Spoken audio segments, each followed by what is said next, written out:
اعوذ باللہ السمیع العلیم من الشیطان الرجیم من حمزہ ونفخہ ونفثہ بسم اللہ الرحمن الرحیم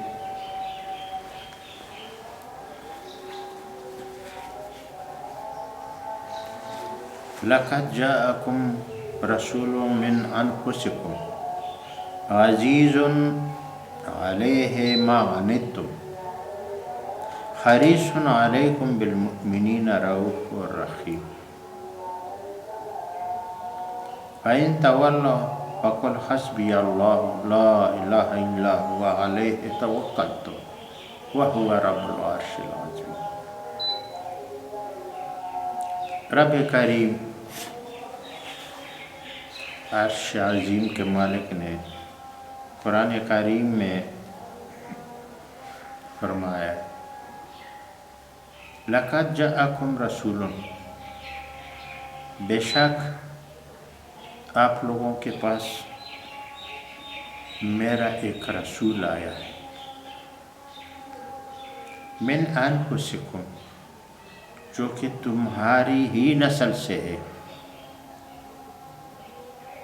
عزیز علیہ ما عنتم، بہت گران گزرتا ہے یہ بات ان پر، اس رسول پر جو تم پر کوئی تکلیف آ جاتا ہے۔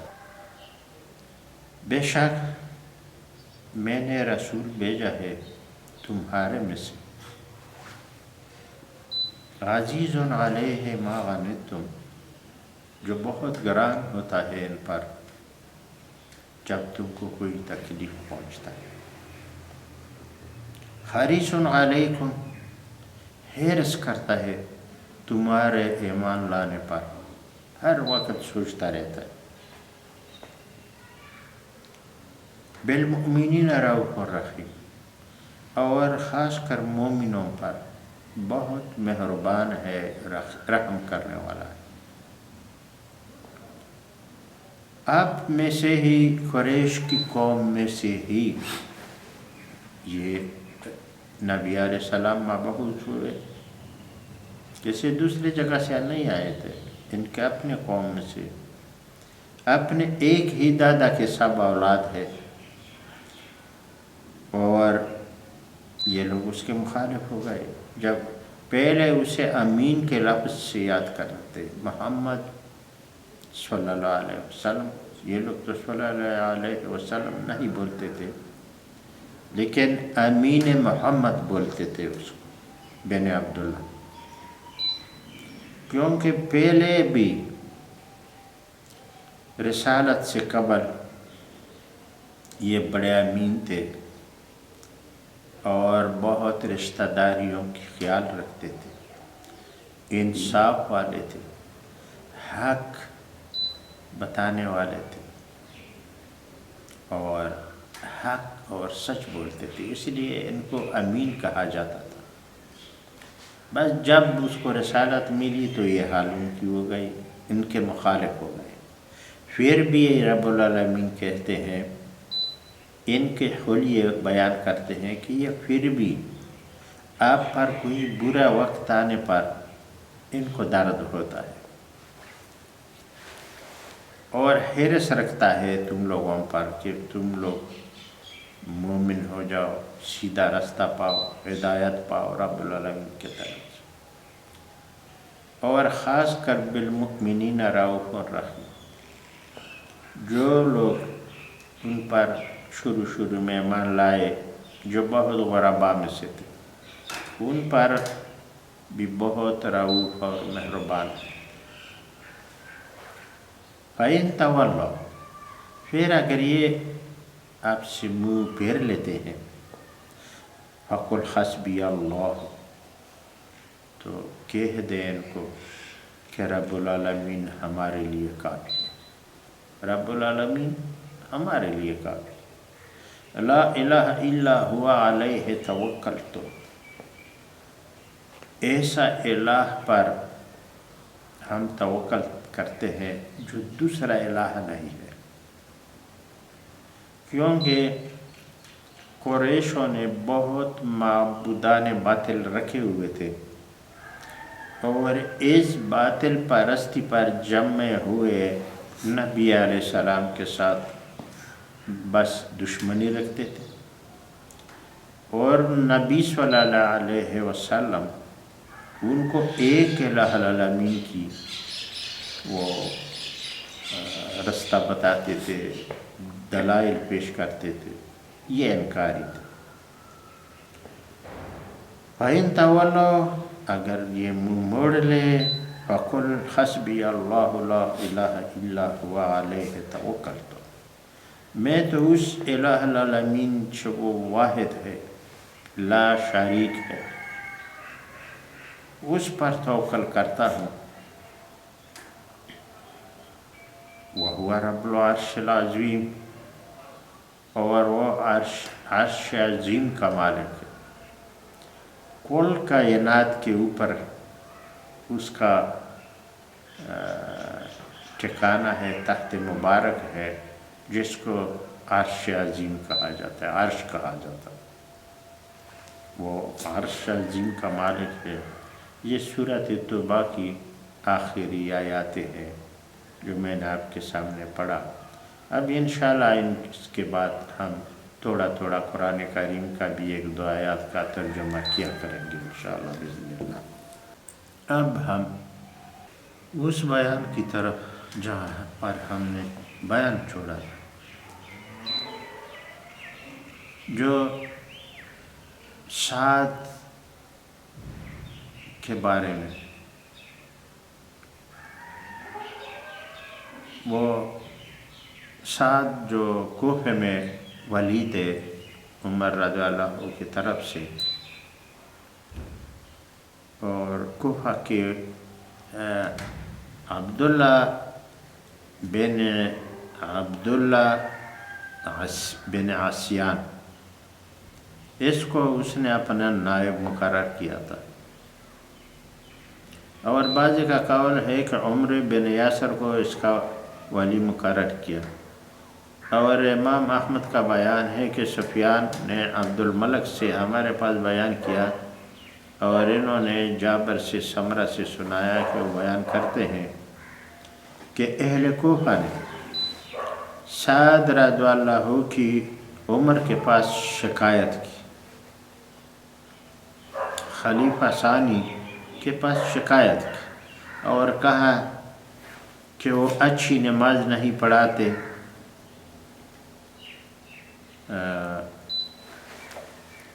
اور غریب نے کہا کہ اللہ کی قسم میں ظہر و عصر کی نماز میں ان سے رسول اللہ صلی اللہ علیہ وسلم کی نماز میں کوتاہی نہیں کروں گا۔ مطلب ہے جو جیسے نبی علیہ السلام پڑھتا تھا وہ ایسا ہی پڑھتا تھا، کچھ نہیں ملاؤں گا۔ اور میں نے عمر کو بیان کرتے سنا کہ اے ابو اسحاق، تمہارے متعلق یہی یقین ہے، اور صحیح مسلم میں ہے کہ عمر رضی اللہ عنہ نے سعد کے متعلق حقیقت حال دریافت کرنے کے لیے اہل کوفہ کے پاس ایک شخص بھیجا، تو ایک شخص کے سوا جیسے ابو سعدہ قتادہ بن اسامہ کہا جاتا تھا، قتادہ بن اسامہ، سب نے ان کی تعریف کی، اور اس نے کھڑے ہو کر کے آپ نے ہمیں قسم دی کہ سعد برابر تقسیم نہیں کرتے، اور قدیہ میں بھی عدل سے کام نہیں لیتے، اور نہ فوج کے ساتھ جاتے ہیں۔ وہاں پر جو گورنر تھا سعد رضی اللہ عنہ، ان پر کوفہ والوں کی طرف سے شکایت آئی، یہی جو ابھی بیان کیا کہ یہ صحیح نہیں ہے۔ انہوں نے آدمی بھیجا سیدنا عمر نے کہ تحقیق کرو کہ واقعی سعد ایسا ہے یا وہ عنایتاً اس طرح قصداً یہ شکایت لگا رہے۔ وہاں پر کسی آدمی نے سعد کے خلاف گواہی نہیں دی سوائے ایک آدمی کے۔ اس نے کہا کہ یہ نماز برابر نہیں پڑھتا ہے، نماز صحیح طریقے سے نہیں۔ ایک آدمی نے شہادت دی۔ دوسرا یہ کہ ساتھ مال بھی برابر نہیں تقسیم کرتے ہیں، اور عدل میں بھی وہ انصاف سے کام نہیں لیتے۔ چوتھا جو تھا وہ یہ کہ فوج کے ساتھ باہر جاتا بھی نہیں ہے، بس بیٹھا ہی بیٹھا رہتا ہے۔ تو سعد رضی اللہ عنہ نے وہاں یہ بھی وہاں مدینے پہنچا تھا اور اس آدمی کو بھی بلایا گیا۔ سعد نے کہا کہ اے اللہ، اگر تیرا یہ بندہ شہرت ریاکاری کے لیے کھڑا ہوا ہے تو اس کی عمر دراز کر اور اس کو فقر کو ہمیشہ رکھ اور اسے فتنوں کا نشانہ بنا۔ اس آدمی نے جو اس کے خلاف گواہی دی، اس گواہی پر سیدنا عمر رضی اللہ عنہ نے کہا کہ سعد، میں تم کو وہاں سے معزول کرتا ہوں اور کسی دوسری جگہ میں لگا دوں گا گورنر، کوئی بات نہیں ہے۔ اب چونکہ آپ پر شاہد کھڑا ہو گیا، تو سعد نے ہاتھ اٹھایا اور کہا کہ یا اللہ، اگر یہ تیرا یہ بندہ شہرت و ریاکاری کے لیے کھڑا ہوا ہے تو اس کی عمر دراز کر، اس کے فقر کو ہمیشہ رکھ، اس کو لمبا عمر دے دے تاکہ ذلیل ہو، اور ہمیشہ اس کو غریب رکھ، اور اسے فتنوں کا نشانہ بنا، فتنوں میں ڈال دے۔ بس اسے سعد کی بد دعا لگ گئی۔ وہ بہت ہی بوڑھا ہو گیا تھا اور وہ اپنی دونوں آنکھوں سے اپنے پوٹے اٹھاتا اور رستوں میں لڑکیوں سے چھیڑتا تھا، بڈھے عمر، اور انہیں آنکھیں مارتا تھا۔ اسے اس بارے میں پوچھا جاتا کہ تم ایسا کیوں کرتے ہو بوڑھا، یہ تم دادا کی عمر کی ہو اور لڑکیوں کو چھیڑتے ہو؟ انہوں نے کہا کہ مجھے سعد کی بد دعا لگی ہے، میری عمر بھی لمبی ہو گئی، جلالت کی عمر گزار رہا ہوں، میرا فقیری بھی جاتا نہیں ہے، اس طرح ہے کہ یہ فتنہ بھی مجھے لگا ہوا ہے، میں کیا کروں؟ عمر رضی اللہ عنہ نے اپنے وصیت میں بیان کیا ہے اور آپ کو ان 6 آدمیوں میں سے ذکر کیا ہے کہ جس میں اپنے خلافت کے لیے انتخابی کمیٹی بنایا۔ بعد میں جب سیدنا عمر زخمی ہو گئے، اس کا یہ بعد میں قصہ آئے گا، ابو لولو نے اس کو زخمی کیا چھری سے، تو اسی حالت میں اس نے سمجھا کہ میری شہادت ابھی قریب ہے، اور ایسا ہوا بھی۔ تو اس نے پہلے سے 6 آدمیوں کا کمیٹی مقرر کیا اور اس 6 آدمیوں کو وصیت کی کہ جس آدمی پر آپ لوگ متفق ہو جاؤ وہ آنے والا آپ کا خلیفہ ہوگا۔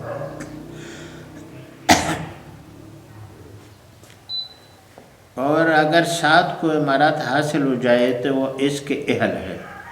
اگر سعد بھی یہ کوفے سے معزول کر دیا گیا تھا، یہ اس کمیٹی میں تھا کہ اگر ان پر بھی اتفاق ہو جائے تو یہ بھی ان کا اہل ہے، سنبھال سکتا ہے، خلیفہ بن سکتا ہے۔ اور اگر تم میں سے جو امارات کو حاصل کرے وہ ان سے مدد لے، پھر بھی اگر تمہارا اتفاق خلافت پر نہیں ہوا امارات پر تو اس سے کم مشورہ لو، ایڈوائزرنگ کرو اور مشیر بناؤ تاکہ آپ کو فائدہ۔ میں نے انہیں کسی عجز و خیانت کی وجہ سے معزول نہیں کیا، میں نے جس کوپے سے جو معزول کیا تھا نہ تو ان کی کوئی ملامتیا تھا اور نہ کوئی خیانت وجہ تھی۔ راوی بیان کرتا ہے کہ اسی سال عمر رضی اللہ عنہ نے خیبر کے یہودیوں کو ازراعات وغیرہ کی طرف جلاوطن کیا، اور اس میں نجران کے یہودیوں کو کوفہ کی طرف جلاوطن کیا، اور خیبر اور وادی القرہ اور نجران کو مسلمانوں کے درمیان تقسیم کر دیا گیا۔ راوی بیان کرتا ہے کہ اسی سال میں سیدنا عمر نے رجسٹر بنائے۔ اس سے پہلے رجسٹرار نہیں تھے جس میں نوٹ کیا جاتا تھا۔ اور دوسرا کام یہ کیا کہ اس نے پہلے، میں نے آپ کو پہلے بیان میں کیا ہے کہ اپنا تاریخ، مسلمانوں کی تاریخ وہ لکھا۔ کسوں نے مشورہ دیا کہ مجوسیوں کا تاریخ ہم لے کے چلیں گے، کسی نے کہا کہ عیسائیوں کا، پھر کسی نے کہا کہ نبی صلی اللہ علیہ وسلم کی پیدائش کا تاریخ کریں گے وغیرہ وغیرہ، لیکن آخر متفق اس بات پر ہو گئے کہ ہجرت، جس دن وہ مدینہ ہجرت کیا ہوا ہے وہی تاریخ ہماری اسلام میں ہو جائے، تو وہ آج بھی چلتا ہے۔ اسی طرح سیدنا عمر نے رجسٹر بھی بنائے اور لوگوں کے جو کام احکام ہوتے تھے اس کا اندراج شروع ہوا۔ اور مورخین کا بیان ہے کہ آپ نے اس سے قبل انہیں بنایا تھا، واللہ عالم۔ راوی بیان کرتا ہے کہ اسی سال میں عمر نے علقمہ بن مخزومی مدلجی کو سمندر کے راستے حبشہ کی طرف بھیجا، اور وہ لشکر جو حبشہ کو طرف گیا وہ سارے دریا میں ڈوب گئے، بیچارے، شہادت نصیب ہوئی۔ پتہ نہیں کس وجہ سے، کشتی خراب ہو گیا یا طوفان آیا سمندر میں، مگر وہ سب شہید ہو گئے۔ تو عمر رضی اللہ عنہ نے قسم کھائی کہ وہ اس کے بعد کسی فوج کو سمندر کے راستے نہیں بھیجیں گے، اور اس بارے میں ابو مخشر نے واقعی کی مخالفت کی ہے۔ اس کا خیال ہے کہ غزوہ حبشہ یہ 31 ہجری میں ہوا تھا، یعنی عثمان بن عفان کے دور خلافت میں، واللہ اعلم۔ وقتی کا بیان ہے کہ اسی سال میں سیدنا عمر رضی اللہ عنہ نے فاطمہ بنت ولید بن عتبہ سے نکاح کیا، جن کا خاوند خارج بن ہشام طاعون میں فوت ہو گیا تھا، اور یہ جو فاطمہ تھا یہ خالد بن ولید کی ہمشیرہ تھی، بہن تھی، اس سے نکاح کیا۔ اور بیان کرتا ہے، راوی بیان کرتا ہے کہ اسی سال میں بلال رضی اللہ عنہ نے دمشق میں وفات پائی۔ بلال، وہ بلال جو غلام تھے ابو بکر صدیق رضی اللہ عنہ کا، پھر انہوں نے اس سے پہلے جس کے غلامی میں تھے وہ ان کو بہت مارتا پیٹتا تھا، پھر سیدنا صدیق رضی اللہ عنہ نے اس کو خرید کر آزاد کر دیا، اور یہ غلاموں میں سے بہترین مسلمان تھا اور پہلے دور میں تھا۔ اس کے بعد وہ اذان دیتا تھا نبی علیہ السلام کے سامنے۔ جب مدینے میں اذان مقرر ہوئی تو وہ اذان اس کے حوالے کیا گیا۔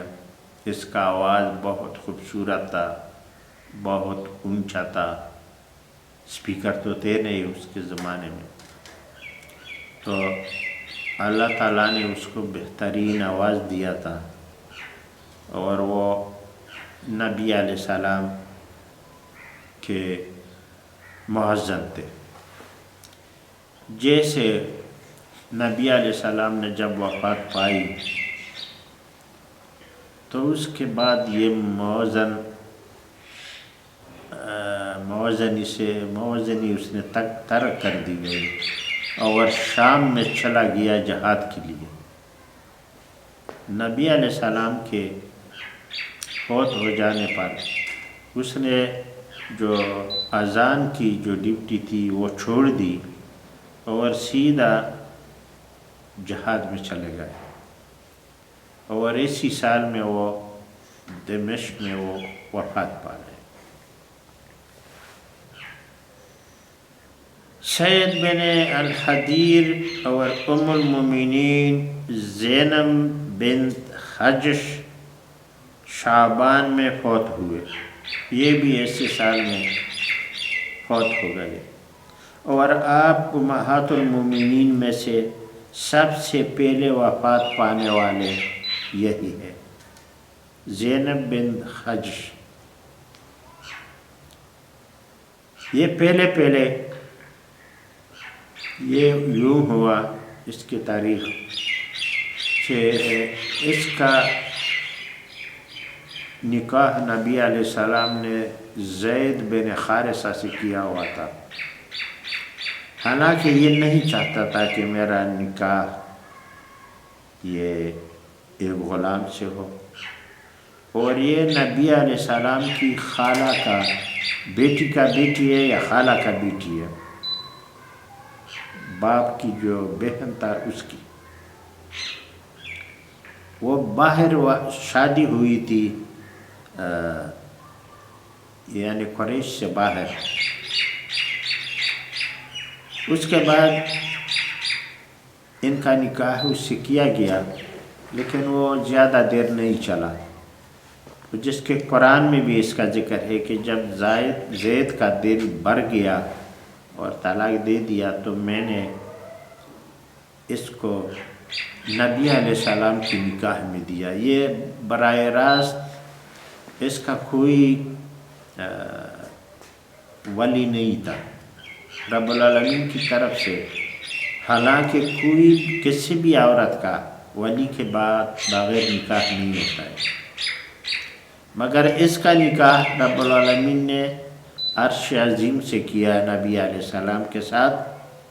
اور اس کی وجہ یہ تھی کہ جب رب العالمین نے کہا کہ تمہارے منہ بولے بیٹے جو ہے وہ تمہارے بیٹے نہیں ہوتے، وہ تمہارے بیٹے کبھی نہیں بن سکتے. آج کل بھی یہ میرا بولا بیٹا یہ لوگ بناتے ہیں، کم سے کم امریکہ میں تو یہ لوگ بہت سارے پکڑتے ہیں، بیٹیاں بھی اور بیٹے پرائے، اور ان کو اپنا بناتے. اور عیسائیت میں ایک رواج پکڑا ہے، اور یہی رواج مسلمانوں میں بھی آیا. حالانکہ اسی لیے تاکہ یہ رواج ختم ہو جائے رب العالمین نے، کیونکہ وہاں پر آیاتیں ہم کبھی پڑھائیں گے کہ اے مومنو سن لو، تمہارے منہ بولے بیٹے تمہارے اصل میں تمہارے بیٹے نہیں ہیں. تو انہوں نے جب ان کو چھوڑ دیا تو ان کو زید کو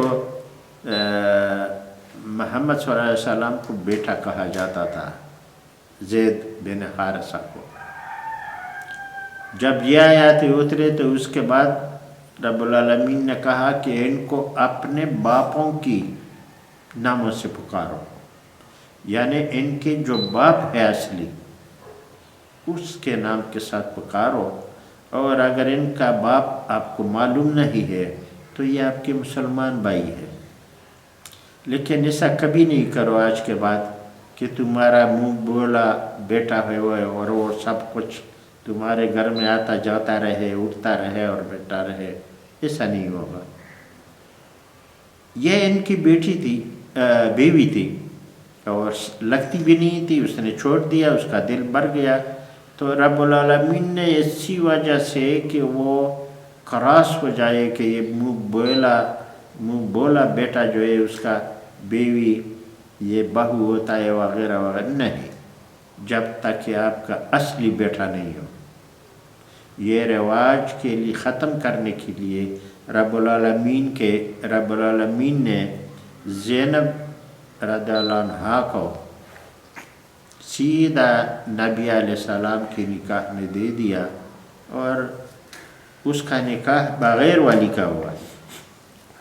یہ سب سے پہلے امہات المومنین میں سے یہ فوت ہوا ہے، اور راوی بیان کرتا ہے کہ اسی سال میں ہرقل فوت ہوا، ہرقل بھی مردار ہوا،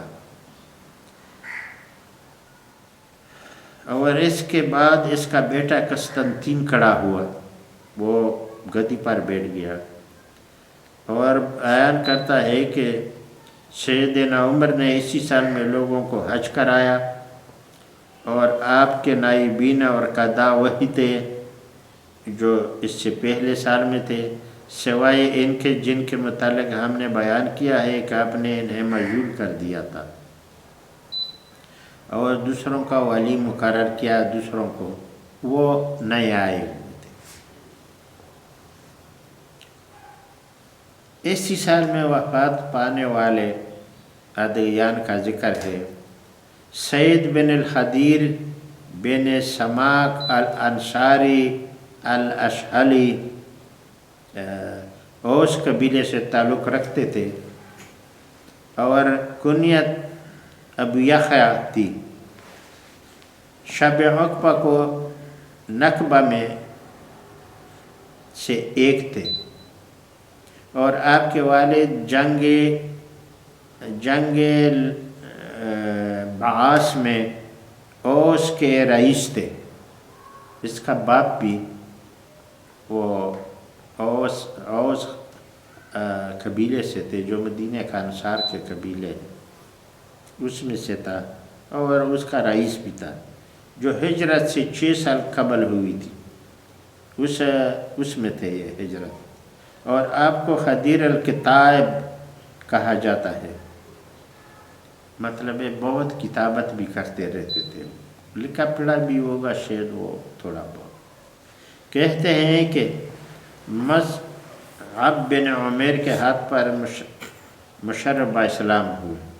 اس کا اسلام لانا یہ مصعب بن عمیر کے ہاتھ پر تھا، اور جب لوگوں نے ہجرت کی تو رسول صلی اللہ علیہ وسلم نے ان کے اور زید بن حارثہ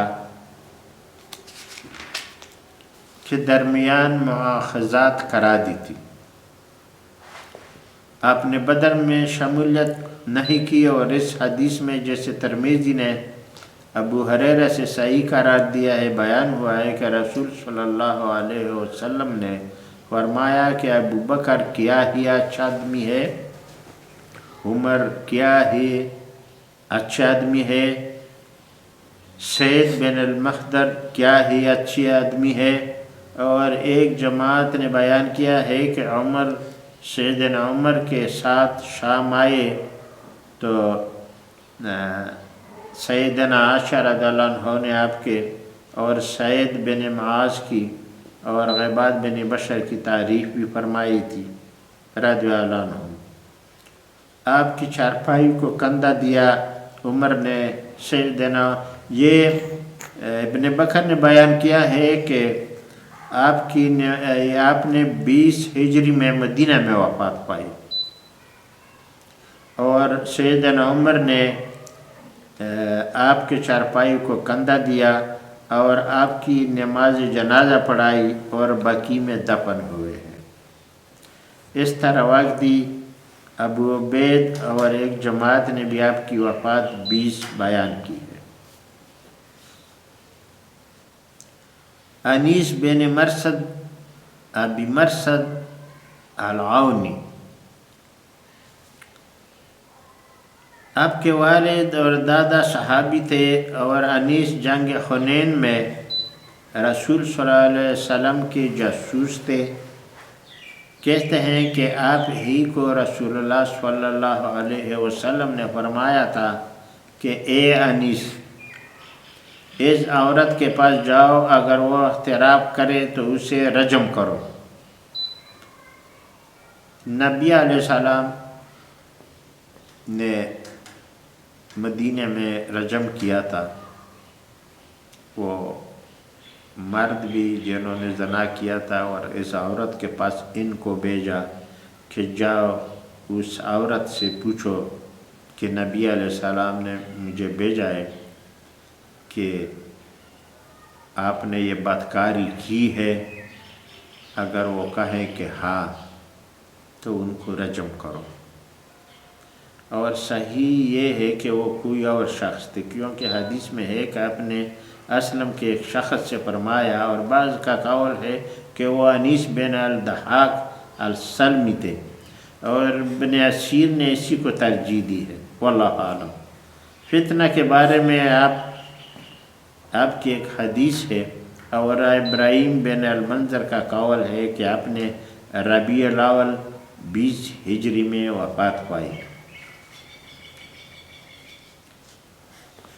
اب بلال کی جو حالات زندگی تھی وہ ابھی بیان ہوں گے۔ ابو بکر رضی اللہ عنہ کی غلام بلال بن برباح الحبشی المعزد، آپ کو بلال بن حمامہ بھی کہا جاتا تھا۔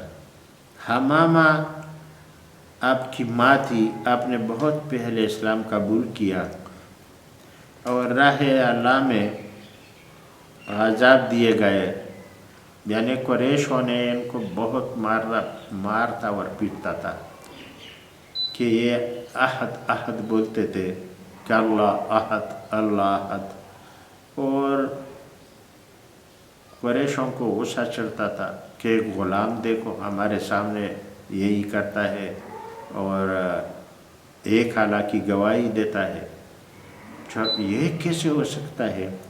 تو ان کو بہت بری طرح عذاب دیے گئے۔ آپ نے صبر کیا اس پر۔ ابو بکر صدیق نے آپ کو خرید کر آزاد کر دیا۔ آپ نے بدر میں اور اس کے بعد کے معرکوں میں شمولیت اختیار کی۔ سیدنا عمر رضی اللہ عنہ فرمایا کرتے تھے کہ ابو بکر رضی اللہ عنہ ہمارے سردار ہے، اور انہوں نے ہمارے سردار کو آزاد کیا ہے، یعنی سیدنا عمر رضی اللہ عنہ ان کی بلال کی بہت قدر کرتے تھے۔ اسے بخاری نے روایت کیا ہے۔ اور جب مدینہ میں اذان شروع ہوئی تو آپ اور ابن مکتوم باری باری رسول اللہ صلی اللہ علیہ وسلم کے سامنے اذان دیا کرتے تھے، کبھی یہ اور کبھی وہ۔ ایک وہ حدیث بھی ہے کہ رمضان کے صبح میں نبی علیہ السلام نے کہا کہ بلال اذان دیتا ہے تو آپ روزہ بند نہیں کرو، جب ام مکتوم اذان دے تو آپ روزہ بند کرو، روزہ رکھو، روزے سے ہو جاؤ۔ وہ وجہ یہ تھی کہ بلال جب اذان دیتا تھا تو اس وقت سحری کے لیے تھا، جب لوگ سحری کرے، اٹھ جائے، خبردار ہو جائے ایک دوسرے کو۔ اتنے بڑے اسپیکر سسٹم تو نہیں تھا مسجدوں میں، یا گھڑیاں بھی نہیں تھے، تو یہ اذان دیتا تھا تم لوگ روزہ بند افطاری بند نہیں کرو۔ لیکن جب وہ یہ ابن ام مکتوم اذان دے تو آپ بند کرو، کیونکہ وہ خود تو نظر نہیں آتا ہے اس کو، کچھ تھوڑا تھوڑا تقریباً اندھا شب خور تھا۔ شب خور انسان ہوتا ہے جو رات کو، اس کو کسی کو دن کو نظر نہیں آتا ہے، کسی کو رات کو نظر نہیں آتا ہے۔ یہ بیچارہ اس مرض میں تھا، تو انہوں نے کہا کہ وہ خود تو صبح نہیں دیکھ سکتا ہے اور لوگ اسے کہہ دیتے ہیں، لہذا اسی وقت جو ہے سحری کو بند کر دینا چاہیے۔ تو یہ دونوں اذان دیتے تھے، اور اس کے بعد انشاءاللہ باقی بیان کل ہوں گی باذن اللہ، اور آج اتنا. ربنا لا تؤاخذنا إن نسينا وأخطأنا ربنا ولا تحمل علينا إصرا كما حملته على الذين من قبلنا ربنا ولا تحملنا ما لا طاقة لنا به واعف عنا واغفر لنا وارحمنا أنت مولانا فانصرنا على القوم الكافرين. اللهم اغفر لي ولوالدي وللمؤمنين والمؤمنات والمسلمين والمسلمات الأحياء منهم والأموات. اللهم اغفر لي ولوالدي وللمؤمنين والمؤمنات والمسلمين والمسلمات الأحياء منهم والأموات. ربنا تقبل منا إنك أنت السميع العليم وتب علينا إنك أنت التواب الرحيم.